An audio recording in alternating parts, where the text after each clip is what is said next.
My sister had always looked down on my job and said I could never be like her successful husband. Years later, when his business collapsed, my parents demanded I sell everything I owned to bail him out. I am 32 male, and I run a custom metal fabrication shop, which is apparently the most embarrassing thing a man can do, according to my family. 5 years back, I got married to Elise under the big oak tree on my grandmother's land. We set it up the way we wanted: hay bales for seats, wildflowers everywhere, a barbecue pit that had the whole clearing smelling incredible. My crew showed up in work boots. Elisa's friends brought homemade desserts and wore sundresses. It was perfect. My family treated it like community service. Dad rolled up in his Mercedes, checking his watch every 5 minutes like he had somewhere better to be. Mom kept looking around with this pained expression, probably doing mental math on how much we had saved by not renting a country club. My sister Bianca showed up with Reed, her husband, both dressed like they were going to a Forbes gala. The ceremony went fine. My buddy Ben was my best man, and when the officiant did the speak now or forever hold your peace bit, Ben fake coughed and said, "Can we skip to the food part?" Got a good laugh.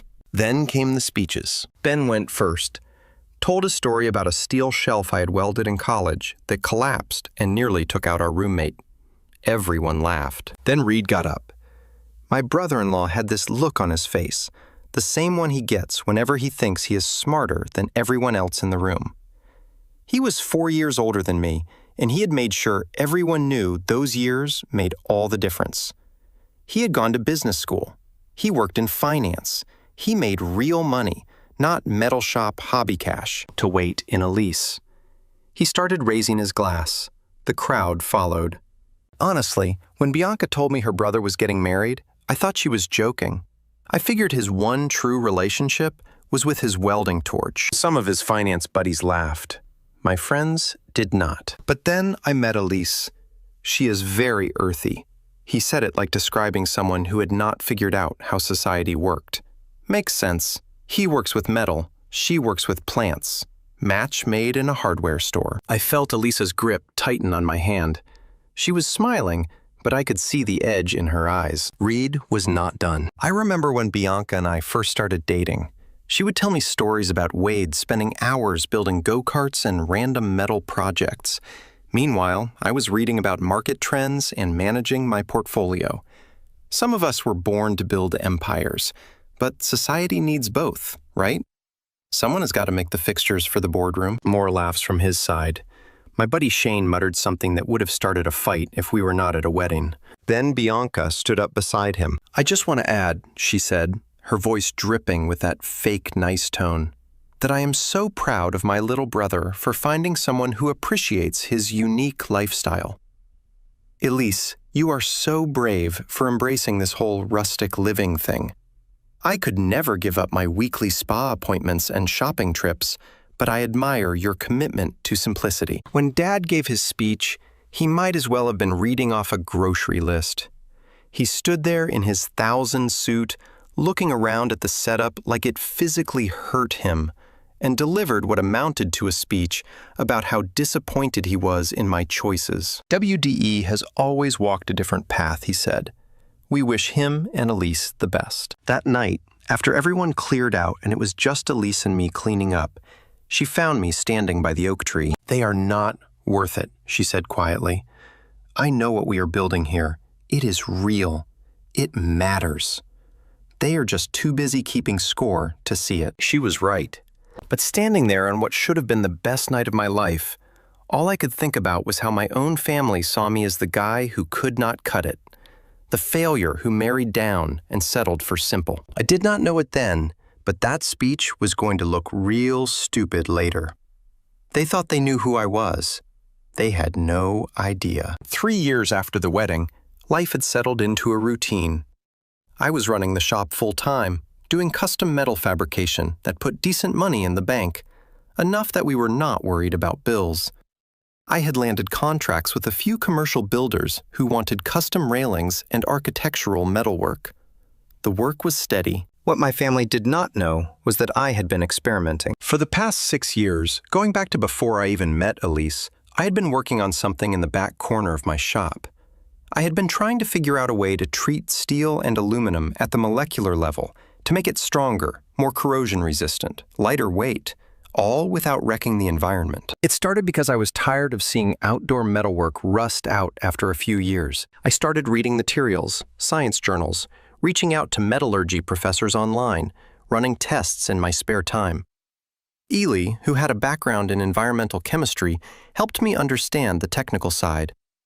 She would come home from her job at the conservation center and find me covered in metal shavings and chemical compounds trying to crack the code. After 4 years of failed experiments and ruined test pieces, I finally got it right. The formula worked. Metal treated with my process became way stronger and basically rust-proof while staying environmentally safe.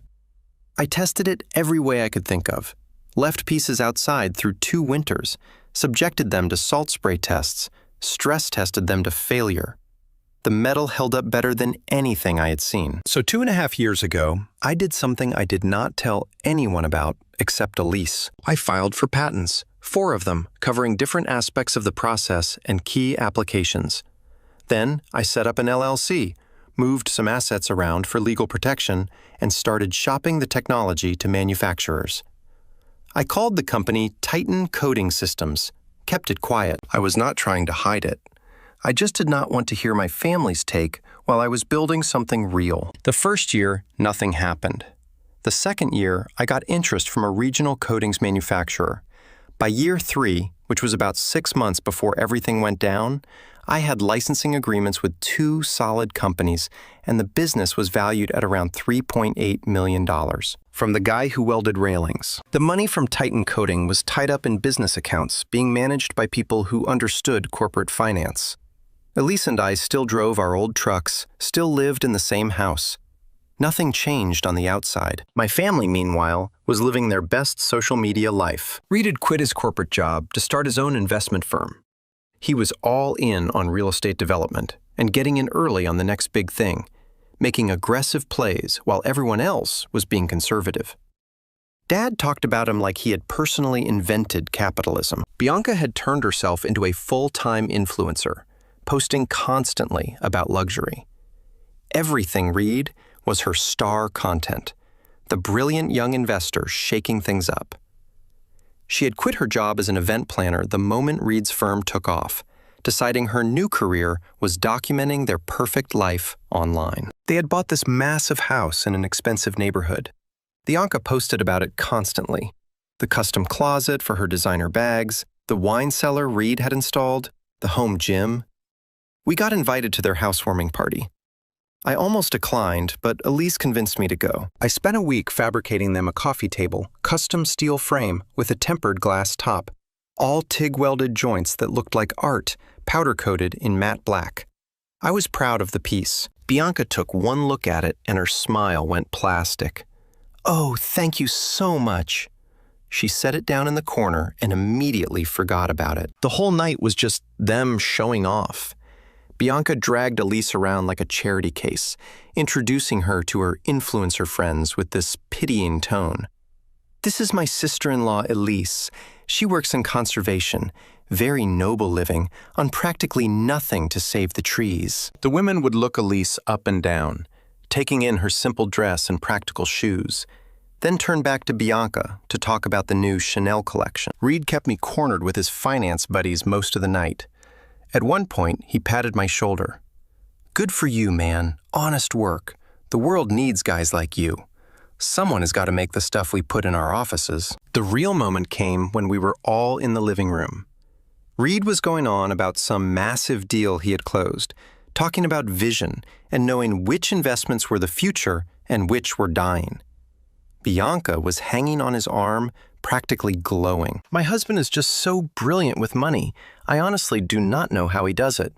I just trust him completely and let him handle everything." She looked at Elise when she said it. Then Reed looked at me. "Speaking of old school, how is the metal shop, Wade? Still making mailboxes for the neighbors?" Bianca giggled.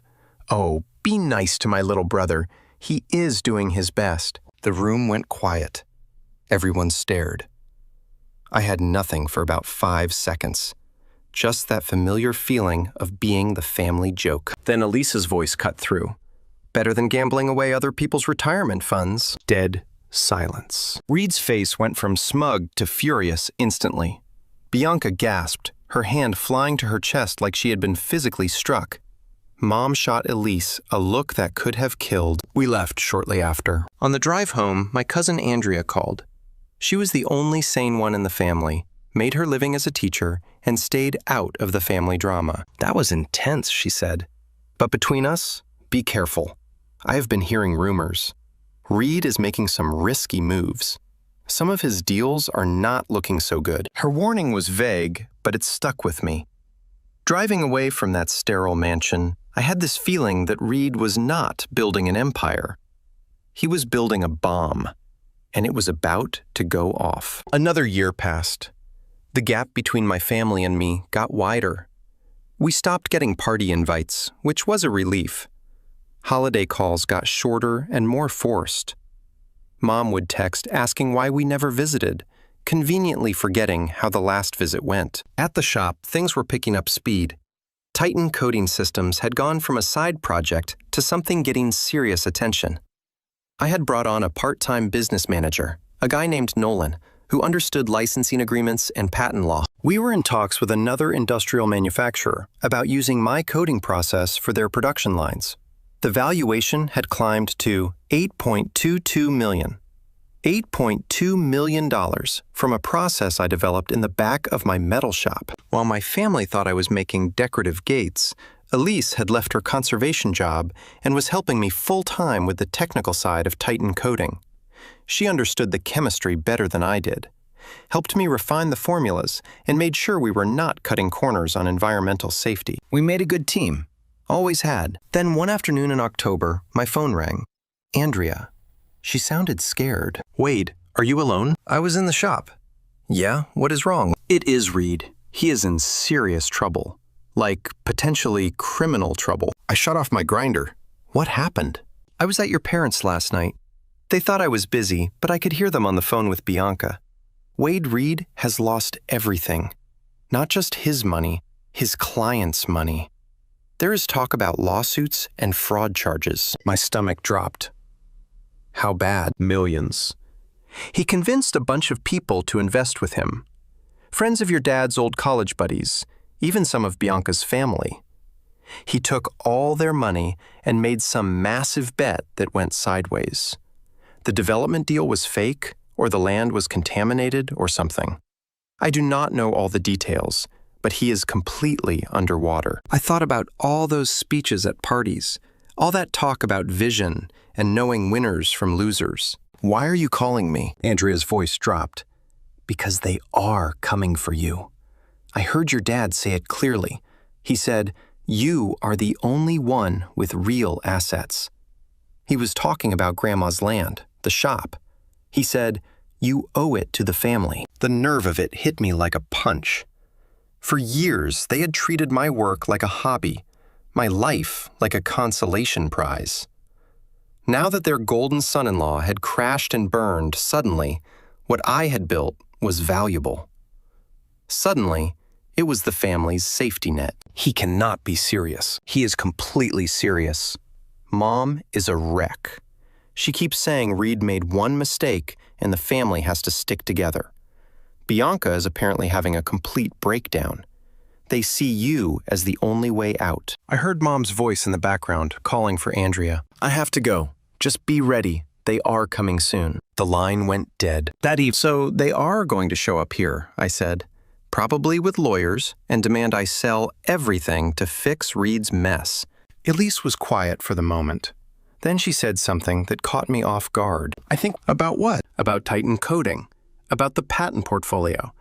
About why Reed's situation is more complicated than you know. I have been helping Nolan track the industry, keeping tabs on who is moving in the coatings and materials space, who is making plays, who is betting against emerging technologies. She pulled out her phone and opened a file. Reed is ahead. That is what he told everyone.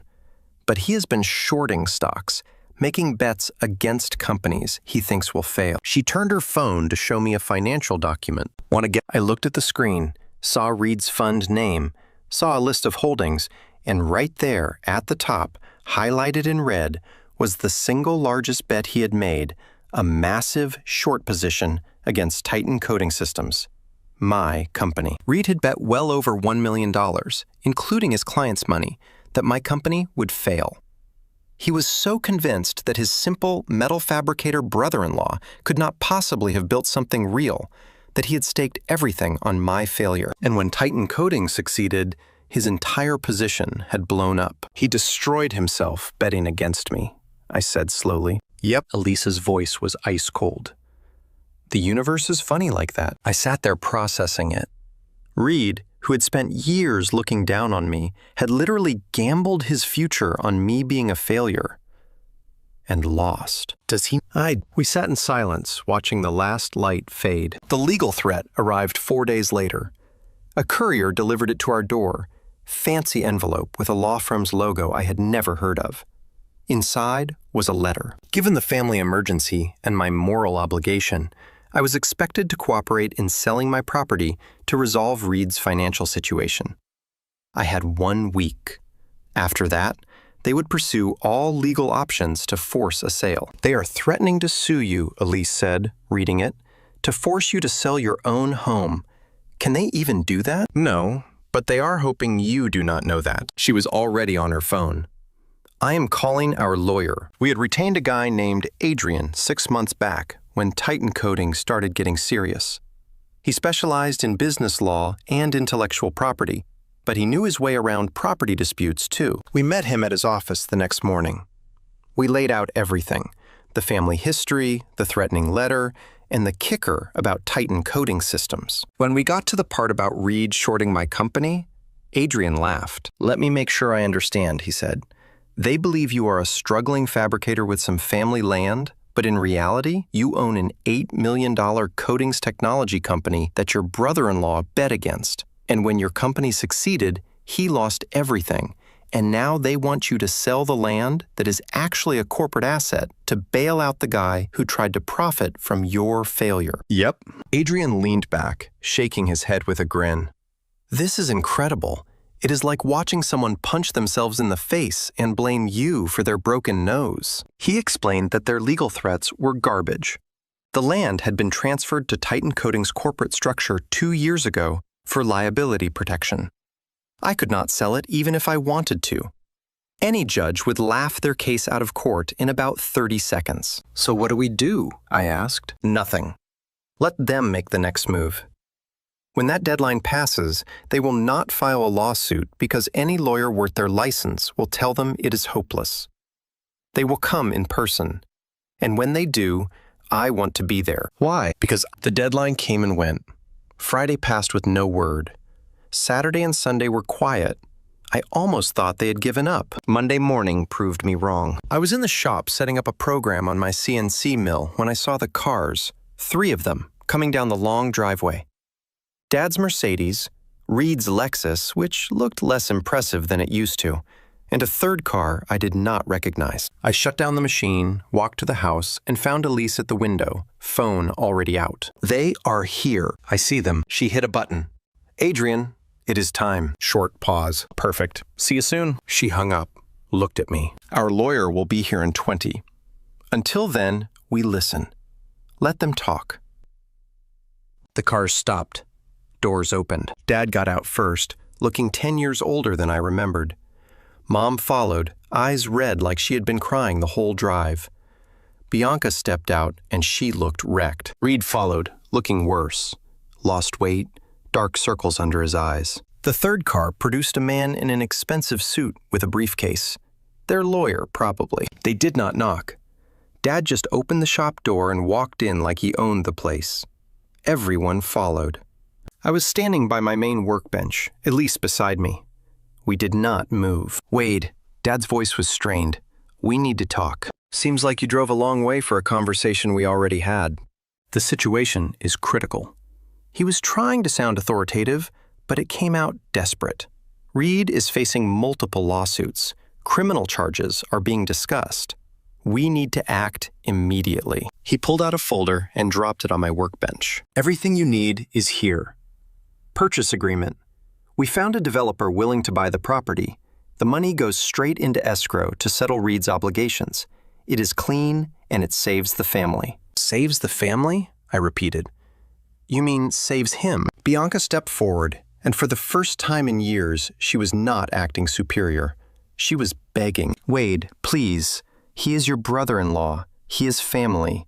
He made a mistake, but you cannot let him go to prison. Please, I am asking you as your sister." He did not make a mistake. He made a series of choices. Bad ones. Their lawyer cleared his throat. "Mr. Blake, you have a clear familial obligation here. The precedent for property transfers and family emergencies is well established." "Is it?" I said, "Interesting, because my understanding is you cannot sell something you do not own." The lawyer frowned. "The property is deed to you through your grandmother's estate. The title is clear." "Was deed to me. Past tense." Dad's face was turning red. "What are you talking about? Stop playing games. We have already sold our house." It was not enough. This land is the only option. "After everything we have done for you," Mom added, voice breaking. "After we raised you, you owe us this." I looked at Elise. She gave me a small nod. "Time." Elise stepped forward. "I think there has been a significant misunderstanding," she said, her voice calm and cutting. "You have made several incorrect assumptions." Dad turned to her, confused. "What are you talking about?" "You looked at us and saw exactly what you wanted to see. A simple fabricator and his wife, poor, easy to push around." She walked slowly to the workbench, putting her hand on the folder they had brought. "You were wrong about all of it." Their lawyer shifted. "Mrs. Blake, I do not think it is." "Stone." "I kept my name," she said, looking at him directly. "And as a lawyer, I am sure you understand property law. You cannot sell what you do not own." "The deed is in WDE's name," the lawyer insisted. "Was in WDE's name," Elise corrected. 2 years ago, this property was transferred to Titan Coding Systems LLC as a corporate asset. Wade is the founder and majority owner of that company, which means legally this land belongs to his corporation, and he is definitely not selling." Dead silence. Dad's mouth opened. Mom looked confused. Their lawyer's face went from confident to worried, but Reed had gone completely white. He was staring at me now, really looking at me for the first time in years, and I could see the wheels turning in his head. "Titan Coding Systems," he said quietly. His voice sounded hollow. "That is right," I said. "Heard of it?" "That is not. You are a metal fabricator." "I'm a fabricator," I agreed. "I am also the founder of a coatings technology company that is currently valued at over $8 million. But you knew that already, did you not, Reed?" Bianca was looking between us, mascara streaked. "What is he talking about? Reed, what is going on? What is he talking about?" Dad demanded, looking at Reed. I walked over to my workbench, opened a drawer, and pulled out a file. I had it ready for days, knowing this moment would come. Inside were financial documents, patent filings, and one particularly interesting quarterly report. About 6 years ago, I started working on a chemical coating process for metal. Took me 4 years to crack it. Filed patents, started a company, operated quiet, built something real, while you all assumed I was making garden gates. I pulled out one specific document and held it up. "This is a financial filing from your hedge fund, Reed. Public record. Shows all your major positions. Want to guess what your biggest bet was?" He did not answer. Could not answer. "You shorted Titan Coding Systems. Put well over $1 million into it. Your client's money. You were so convinced it was an overhyped materials tech scam that you bet everything on it failing." I set the paper down. "When it did not fail, when it succeeded, your entire position blew up. You lost everything because you bet against me." Dead silence. Bianca's legs gave out. She collapsed onto the floor, sobbing. No, you could not have known it was his company." "Of course he did not know," Elise said. "We registered the company under my maiden name for privacy. To him, Titan Coding was just another startup to short." Dad finally found his voice. "This is impossible. You are lying.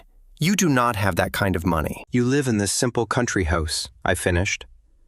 "Yeah, because unlike you, I do not need to advertise my success. I do not need a mansion to prove I am worth something. I built a company that creates value instead of just moving money around. Reed was shaking. Bianca was wailing now, full hysterics. This cannot be happening. You were supposed to be the one who needed us. Just then, another car pulled up outside. Adrian, our lawyer, right on time. He walked in, took one look at the scene, and grinned. "Am I late?" Perfect timing, Elise said. He set down his briefcase and pulled out his own file. "For the record, I am Adrian, representing Wade Blake and Titan Coding Systems. I have reviewed the materials your firm sent." He looked at their lawyer. "You are Brian from Preston & Moore, correct?" Their lawyer nodded weakly. "Good. Then I can tell you directly that your demand letter is legally worthless. Any attempt to force a sale would be dismissed immediately. And given the circumstances, I would probably file a harassment suit on top of it." He said it casually. "Furthermore," Adrian continued, pulling out another document, "I have done some digging into Mr. Reed's financial situation. The short position against Titan Coding Systems was not just bad judgment. There is evidence of misrepresentation to investors, telling them the short was based on insider information when it was actually just a hunch. That is securities fraud." Reed made a sound like he had been punched. "I have not turned this over to the SEC yet," Adrian said. "I wanted to give you all a chance to walk away quietly first." Their lawyer was already packing his briefcase. He headed for the door without another word. Mom started crying. "How could you do this to us? We are your family." Family does not spend 30 years making you feel worthless. Family does not bet against your success and then demand you destroy yourself to save them from their own stupidity. I walked to the door. "Get out of my shop. Get out of my life." None of them moved at first. I think they could not process that I was serious. "Now," I said. Bianca was still on the floor, sobbing. Reed had to physically lift her up. Dad tried one last time. "Son, you do not understand what you are doing. The consequences are yours to deal with." They shuffled out, looking defeated. The cars started, then they were gone. I stood there and felt something I had not felt in 30 years. Freedom. The next few weeks were quiet. No angry calls, no desperate texts, just silence. Adrian kept me updated on the legal situation. Reed was drowning in lawsuits. 3 of his major investors had filed civil suits. Those lawsuits triggered SEC attention, and the commission had opened an investigation into his trading practices. His marriage to Bianca was hanging by a thread. They had moved into a small apartment on the bad side of town. Bianca had deleted all her social media accounts. Dad and Mom had sold their house at a loss and were renting a small condo somewhere. Dad had gone back to his old firm in a consulting position, basically a pity job from his former partner. Mom apparently spent most of her days crying and asking why I was doing this to them. In their minds, I was the villain, the ungrateful son who had abandoned his family when they needed him. Meanwhile, Titan Coding was taking off. We had signed another licensing deal. A regional aerospace parts manufacturer wanted to test our process for their components. Another company was applying it to automotive parts. I hired 2 full-time employees to help manage things. Built a proper office space in the barn. Started having business meetings with people who took me seriously. The custom fabrication work slowed down. I kept a few regular clients, projects I wanted to do, but mostly I was focused on Titan Coding. Elise was thriving. She had always been good at the chemistry side, and now she was running R&D full-time. We were developing new applications, filing more patents, building something that could outlast both of us. We were happy. Not having my family's constant judgment made it even better. Then, one Saturday afternoon, about 6 weeks after the confrontation, I saw a familiar car coming down the driveway. Andrea's sedan. I walked out to meet her. She got out looking nervous, holding a casserole dish. "Brought you some lasagna," she said. "We eat pretty well," I said, but I was smiling. "Come on in." We sat on the porch. We made small talk for a while before she got to the real reason she had come. "Bianca and Reed's marriage is basically over," she said. "They are staying together for now because they cannot afford lawyers. But she resents him completely, blames him for everything. I heard your parents are barely holding it together. Dad works all the time. Mom just sits at home. They do not talk about you, but I know they think about you constantly." "And Reed?" Andrea was quiet for a moment. He is broken, Wade. I mean, really broken. He knows he destroyed himself because he was too arrogant to see what you built. Good, I said, and I meant it. They want to apologize, Andrea said quietly.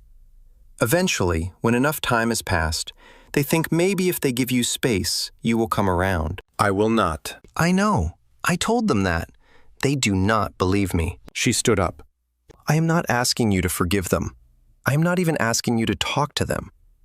I just wanted you to know that they are suffering, whether that matters to you or not. It does not, I said honestly.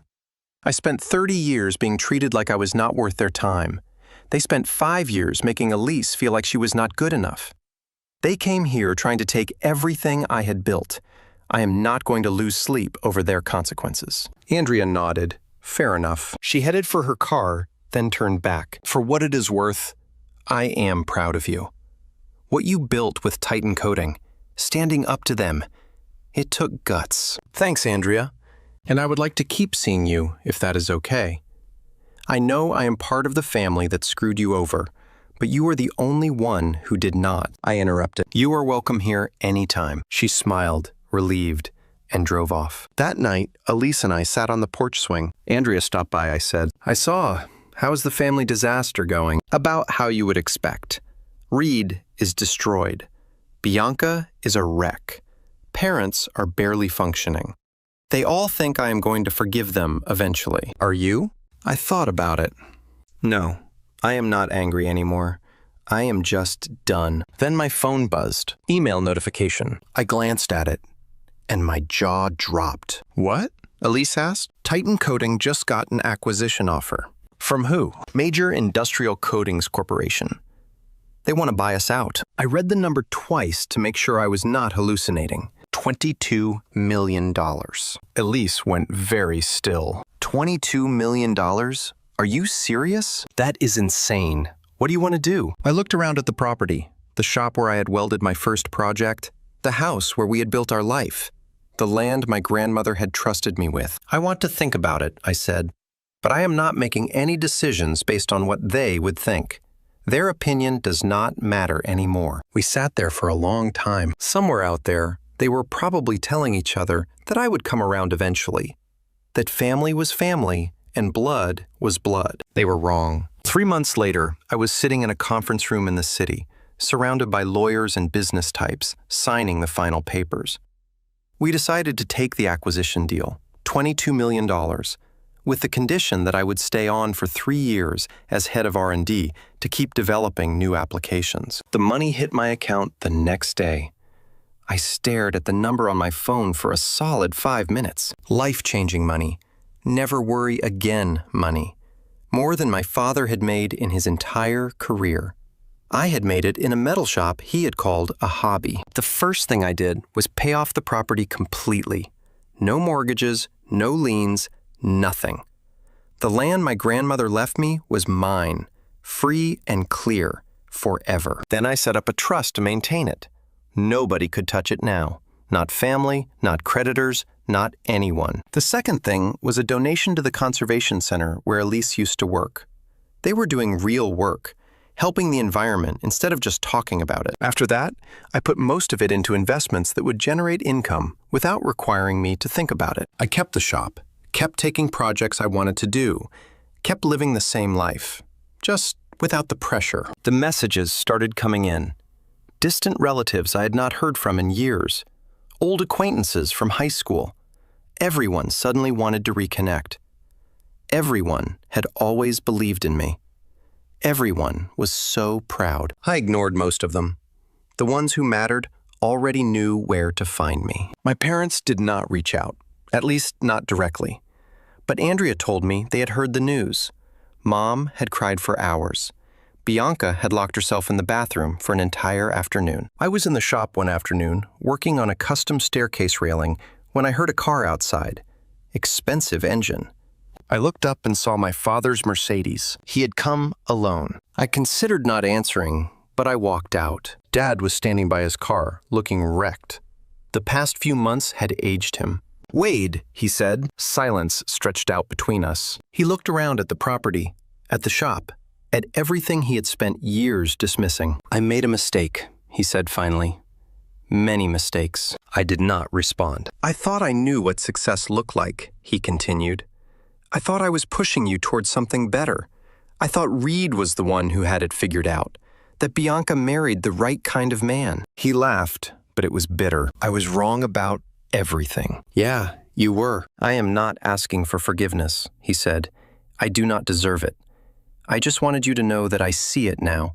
I see what you built, what you were always building, and I am sorry I did not see it sooner." "I appreciate you saying that," I told him, "but it does not change anything. You did not just make mistakes, Dad. You spent my entire life making me feel worthless. You chose Bianca and Reed over me every single time. You let them mock my wife at our wedding. You came here trying to take everything I built to save him from his own stupidity." "I know." "You do not get to apologize now that it turned out I was successful. You do not get to be proud of me now that there is money involved. That is not how it works." His face crumbled. "What can I do?" "Nothing. Just never bother me again." "Wade, you need to leave." He stood there for another moment, looking like he wanted to say more. But what was there to say? He got back in his Mercedes and drove away. I watched him go, and I felt nothing. I had spent 30 years trying to earn their approval, trying to prove I was worth something. I was done trying. I had created something that would outlast all of us. I had proven everything I needed to prove, not to them, to myself. My grandmother had left me this land, trusting I would do something meaningful with it. She had been right to trust me. I had taken her gift and turned it into something nobody expected, something real. I had chosen my path, built my life, played my own game by my own rules, and I had won.